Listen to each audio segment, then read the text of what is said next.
A quick video, at least hopefully it'll be quick, on how to make some of these more, I guess you would say, more complex ISOs from our 10 ISOs assignment. So when I looked at this, I thought maybe one of the more complex ones was this, and I'm going to go ahead and show you how we might make this. And it first starts off with actually analyzing the ISO itself, right? So I think some people get themselves into trouble as they look at it and they just start drawing and they haven't really thought out about what the dimensions and how we're going to build the thing first. My idea is I'm going to build this kind of rectangular platform here first. It's 10 by 6 and then it's 1 inch in depth, or 1 inch in height rather.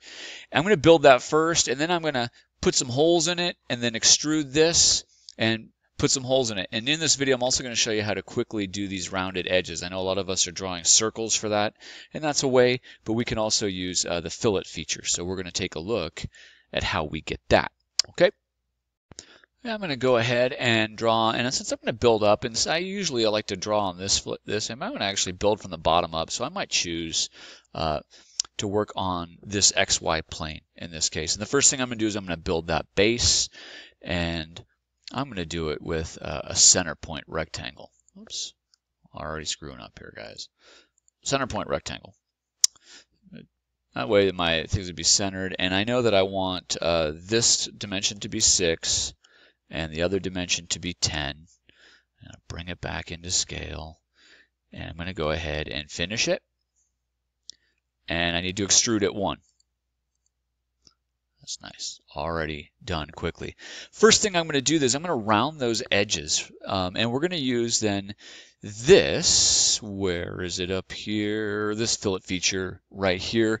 And if you look real carefully at the plans, we have to figure out what do we need to round it by. So I'm looking at here, this is a piece of a circle. It's like a quarter of a circle, and I think it's about 1.5 boxes in radius. So I'm going to go ahead and try to do that. So I'm going to click this edge.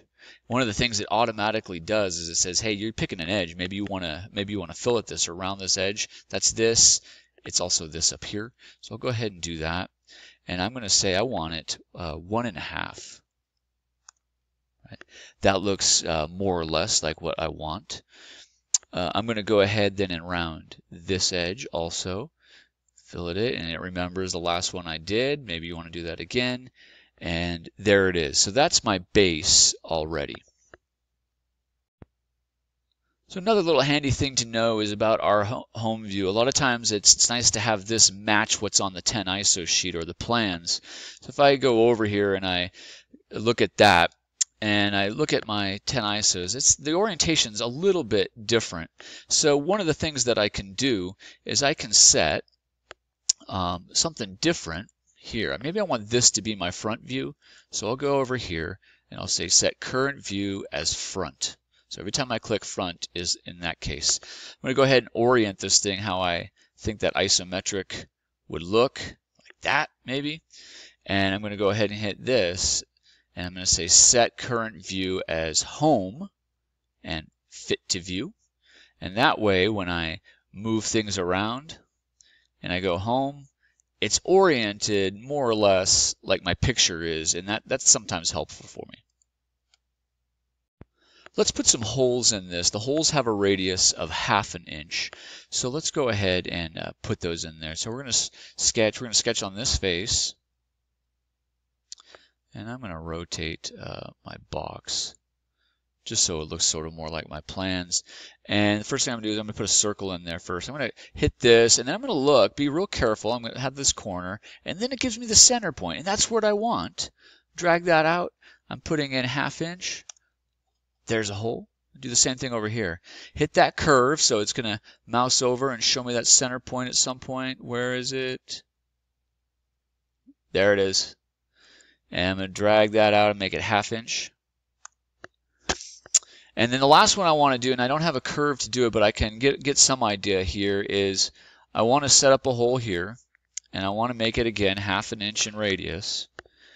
And then I also need to make sure, I know it's lined up this way, it should be directly across that, but I also need to make sure that this is the right one, and this should be 1.5 as well.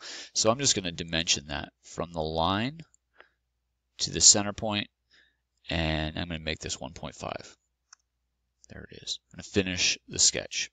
So let's go ahead and extrude these features, and you'll run into an issue that I think a lot of students run into when we do this. I'm going to move this over here, click on this surface. I'm just going to cut it. This is the cut command. That's it. And I go OK. And oh no, where did these go? And to tell you the truth, I don't know why the program makes them go away, but we can get them back.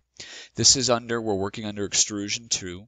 So if I click on that and then I bring up the sketch and I go share sketch, it's going to leave those there. So now I can cut these two.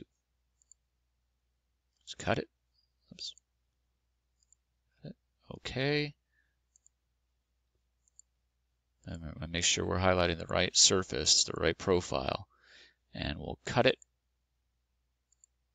Okay. So now we can see if I go to my home view, I have those 3 holes cut out. So again, I'm looking at my plans. My next plan, I have the base made. I want to extrude this feature. And I'm going to start with just a plain rectangle. And the things I know is it's 6 from the base up to the top here.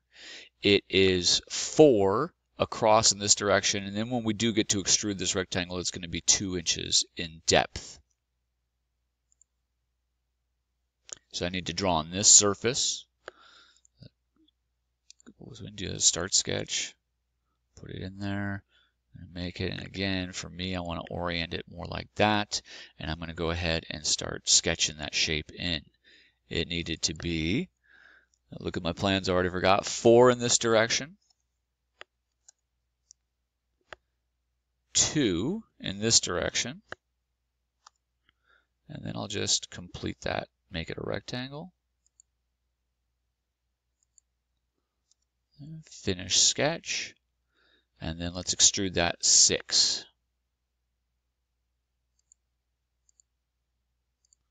Okay, select the profile. Sometimes I always forget to do that. 6. Enter. And we're getting close. We got that profile there sketched. Next thing I want to do then is I want to round these edges, right? So again, I can use that fillet feature. If I look at my plans, the center of these edges is this basically the top of it is a half circle with a radius of 2. So I'm going to go and I'm going to fillet this, puts that over there. I want this edge, and I want to set that at 2.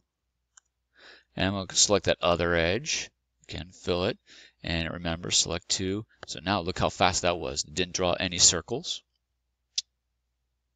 And now we're going to try to put that hole in the center there. So again, I want to go sketch. I want to draw on this face.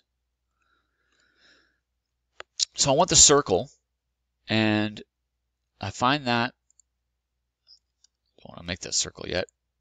I want to find the center point of this circle. And again, if I mouse over, there it is. It'll give it to me, and that's where I'm going to make my circle from. A quick look at the plans tells us that circle should have a radius of 1. And I put it in there, finish the sketch, and again, I'm going to extrude or cut this surface out. Getting close. Last thing I need to do is I need to sort of bake this rounded corner that's down in the plans, this corner right there. There's a couple ways that we can do it. I know on the plans that this thing has a center point, and it's a piece of a circle with a radius of 2. So I'm going to use a tangent constraint for this. I'm going to draw on this, have it draw on this face.